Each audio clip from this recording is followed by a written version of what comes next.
I will make everything for this place as it's my home.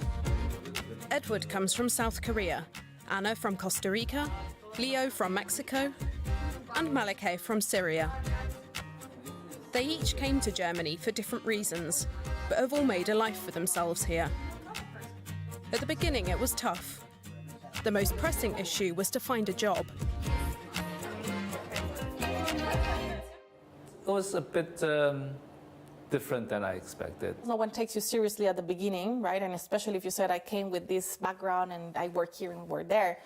You can have your contacts back home, but here you don't know anybody. It's hard for new arrivals to get a foot in the door of the German labour market. Edward Bay has a work visa for professionals. He studied automotive design in the United States and always dreamed of working for a German automaker. He did indeed get a job at Volkswagen and a visa, but the job didn't turn out quite as he'd hoped. My vision for Volkswagen design and where the company was kind of going was a little bit different, so trying to adjust to that was kind of difficult. I was just doing my thing and hoping that thing would be accepted, but many times that was not the case. Eventually, he started over and opened an Asian meal kit store in Berlin. Each kit contains a recipe and all the ingredients for a tasty dish, which you just have to cook at home. I was living in a kind of a bubble, but since I started my business,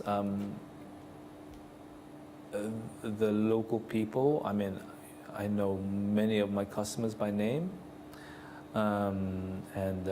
yeah, I'm feeling a lot more integrated to the community here. Non-EU foreigners who want to live in Germany need a work visa or a residency permit. There are various visas depending on country of origin, education and personal situation. Germany provides a lot of opportunities in terms of visa for people to get a job here. Ana Maria Alvarez Monge came to Germany 3.5 years ago. She was married to a German, so getting a visa wasn't a problem. She studied law and worked for the finance ministry and public relations firms in Costa Rica. But here she couldn't find a job. So she set up a platform called Migration Hub. It provides support for migrants, asylum seekers and refugees. What we want and what we aim is basically to support their livelihoods, whether education or employment and entrepreneurship. Most importantly is that migrants can have an opportunity.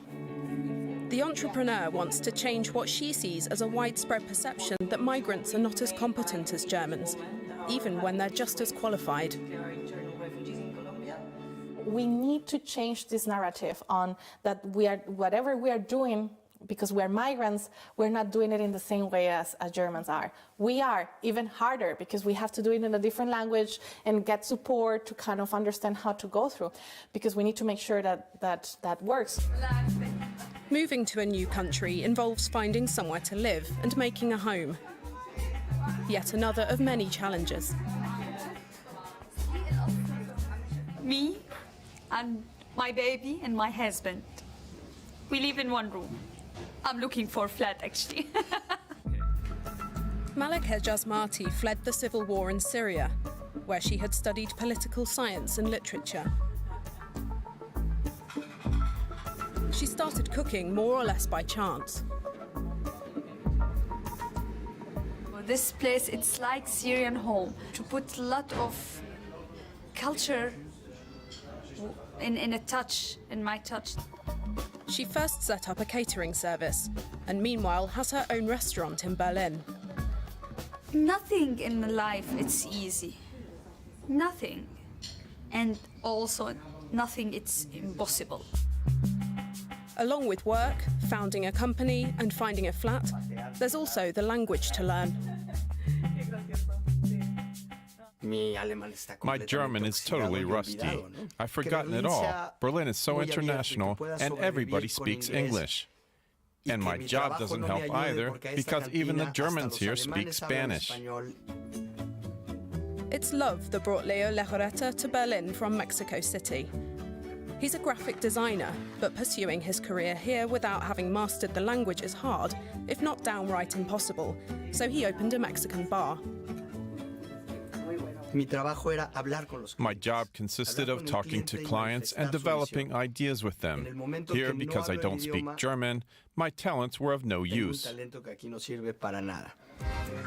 As anyone who's ever moved to a new country soon finds out, things don't always go to plan. Expecting the unexpected is a good rule of thumb. My mother actually comes from a region that today is part of Poland. So, in a way, I have a migration background too. And I'm no exception. Almost a quarter of the people living in Germany were born elsewhere or have foreign roots. Let's take a look at who they are and how they fare on the labour market. Of Germany's 82 million inhabitants, 19.3 million have what's called a migrant background. But what exactly does that mean? If you have a migrant background, it means your roots aren't German. You might have a different language or culture, or not belong to the country's biggest religion, Christianity. In Germany, people who were born here, but whose family came here 2 or 3 generations ago, are also said to have a migrant background. 16% of the German population were actually born elsewhere and emigrated to Germany. 2/3 of them come from outside the EU. In 2016, people from non-EU countries came to Germany for 4 main reasons. The number one reason, they were seeking asylum, fleeing war and terror, for example. 2, they came to join family members who were already here. 3, they came to get a qualification. And 4, they were looking for work. And of course, not all migrants or people with migrant backgrounds have the same chances on the labour market. They have differing levels of education. Approximately 13% never completed school, and some 38% haven't finished any vocational training. Migrants tend to have fewer qualifications than Germans and have greater difficulty finding work. In Germany, 67% of migrants are employed. The employment rate among Germans is much higher. But not enough skilled workers are moving to Germany. Fewer than 10,000 people who move from non-EU countries to Germany each year have an academic degree. The German labour market desperately needs more highly qualified employees. Germany isn't Europe, of course. Other EU members are also worth checking out, like Poland. The Eastern European country is, would you have guessed it, popular among Indian students. But just like in many other parts of Europe, economic migrants aren't always welcome there with open arms, even though their skills are needed. So where does that leave our Indian students and their future prospects? Let's go to the Polish capital, Warsaw, and find out. Mitesh Patel delivers up to 20 meals a day to his customers. He works for Uber Eats, delivering takeout meals. He's from India and has been in the Polish capital, Warsaw, for 3 years. He came to the EU on a student visa. If we go anywhere, we must need our legal documentation. And right now in this situation, we don't have any legalized position.